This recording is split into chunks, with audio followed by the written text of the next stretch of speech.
राज्यात पुढील 4 ते 5 दिवस मुसळधार पावसाचा इशारा हवामान खात्यानं अंदाज वर्तवला। मुंबईतील मालाडमध्ये मुसळधार पावसाची हजेरी, झाड कोसळून रिक्षाचं नुकसान, कोणतीही जीवितहानी नाही। पश्चिम उपनगरात जोरदार अवकाळी पावसामुळे रात्री दहिसर सबवेमध्ये 3 ते 4 फूट पाणी साचलं। पाण्यामुळे बेस्ट बस सबवेमध्येच बंद पडली होती।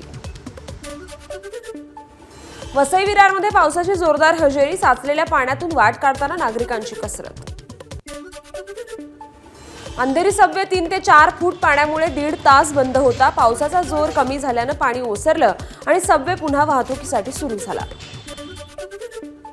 पुण्यातील विमानतळ परिसरात मुसळधार पाऊस, विमानतळाच्या नव्या टर्मिनलवर पुन्हा पाणी साचलं, प्रवाशांची तारांबळ। पुण्यात सलग दुसऱ्या दिवशी मुसळधार पाऊस झाला, सखल भागात पाणी साचलं नागरिकांना, त्यामुळे अडचणींचा सामना करावा लागतोय। पुण्यात मुसळधार पावसात होर्डिंग कोसळलं, 7 ते 8 दुचाकी होर्डिंग खाली अडकल्या, मात्र यात कुणीही जखमी झालं नाही। पुण्यातील स्मार्ट सिटी प्रकल्पाचा भाग असलेल्या बाणेर भागात पावसाचं पाणी साचलं। बिटवाई चौकात अनेक वाहनं पावसाच्या या पाण्यात अडकली होती। पुणे शहरात झालेल्या मुसळधार पावसामुळे रस्त्यावर पाणीच पाणी, पाण्याच्या वेगानं गाड्या देखील वाहून गेल्याचं चित्र। पुण्यात मुसळधार पाऊस झालाय, मित्रमंडळ चौकात मोठ्या प्रमाणावर पाणी साचलं। पुण्यातील कात्रज परिसरात मुसळधार पाऊस, दुकानांमध्ये पाणी शिरलं तर रस्त्यावरूनही पाणी वाहत असल्याचं चित्र।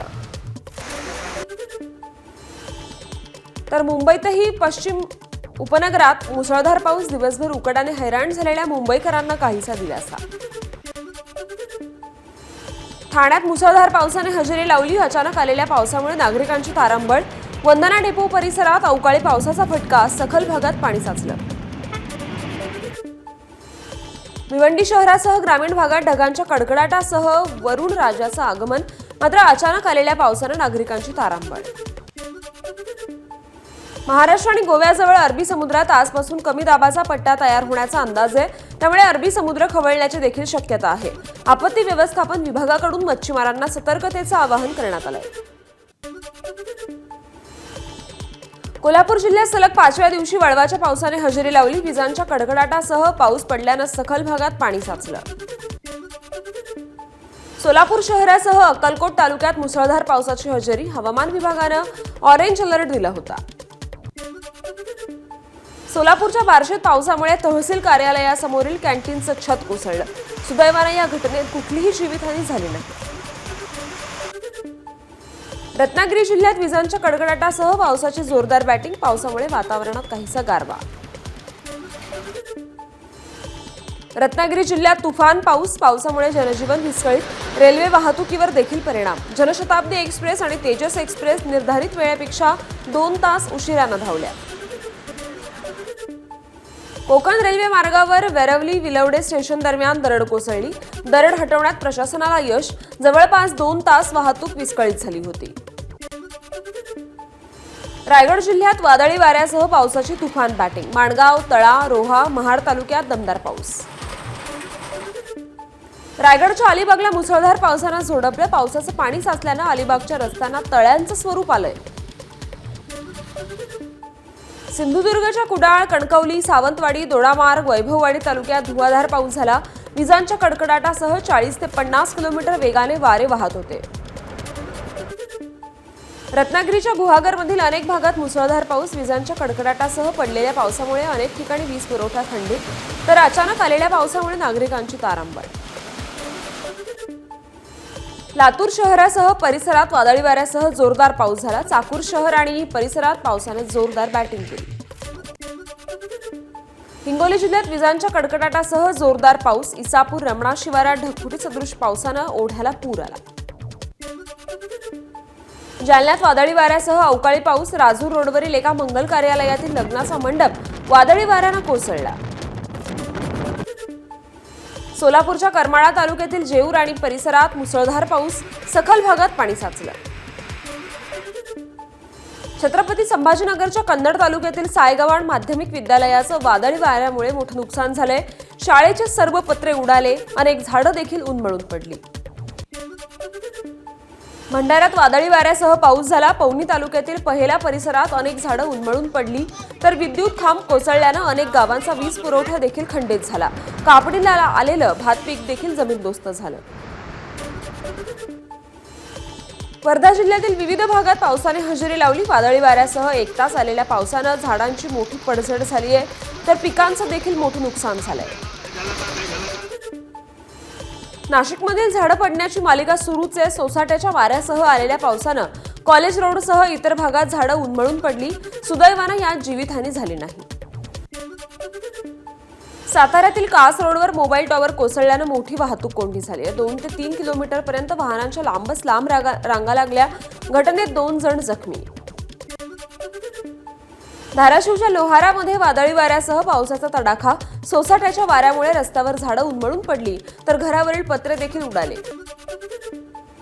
मराठवाड्यात मान्सूनपूर्व पावसामुळे 27 जणांचा मृत्यू, 21 जण जखमी, तर 391 जनावरांचा मृत्यू झालाय. यासोबतच 597 गावातील शेतीचं नुकसान झालंय. छगन भुजबळांच्या शपथविधीनंतर राष्ट्रवादीत खळबळ. नाराज धनंजय मुंडेंना समजावण्यासाठी अजित पवार आणि मुख्यमंत्री देवेंद्र फडणवीस वर्षा बंगल्यावर भेटले.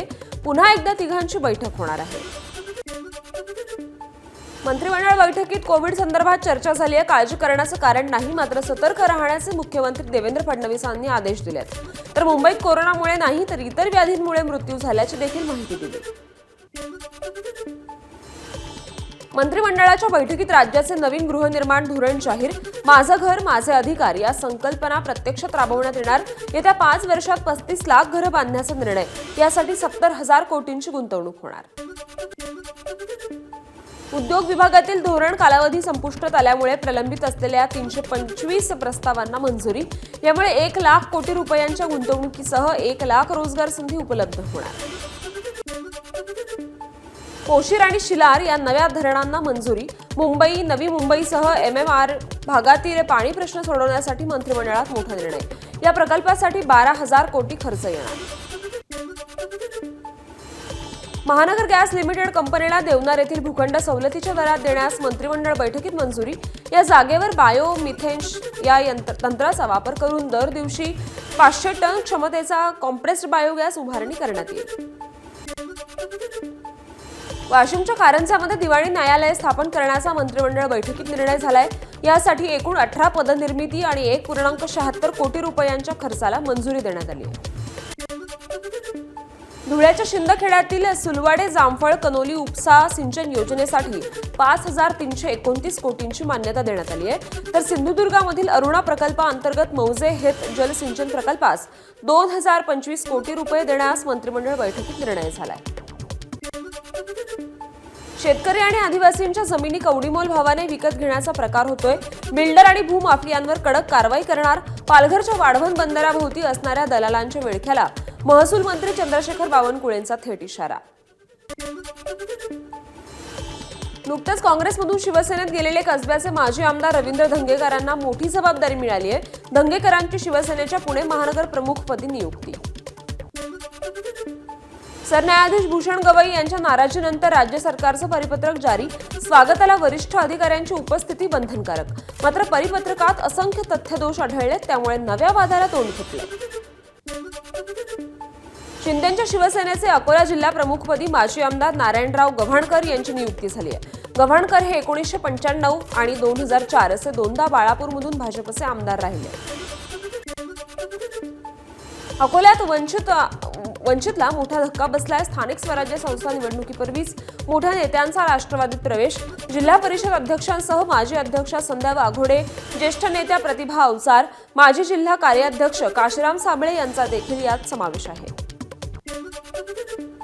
मुंबईत अचानक पावसामुळे ट्रॅफिक जाम झालं. गृहराज्यमंत्री योगेश कदम यांनी वेळ वाचवण्यासाठी मुंबई मेट्रोनं प्रवास केला. प्रवाशांशी संवाद साधत सुविधा आणि अडचणी देखील त्यांनी जाणून घेतल्या. अलमट्टी धरणाच्या अडचणीसंदर्भात आज राज्य सरकार लोकप्रतिनिधींची बैठक घेणार. कर्नाटक सरकारकडून धरणाची उंची वाढवण्याच्या हालचाली.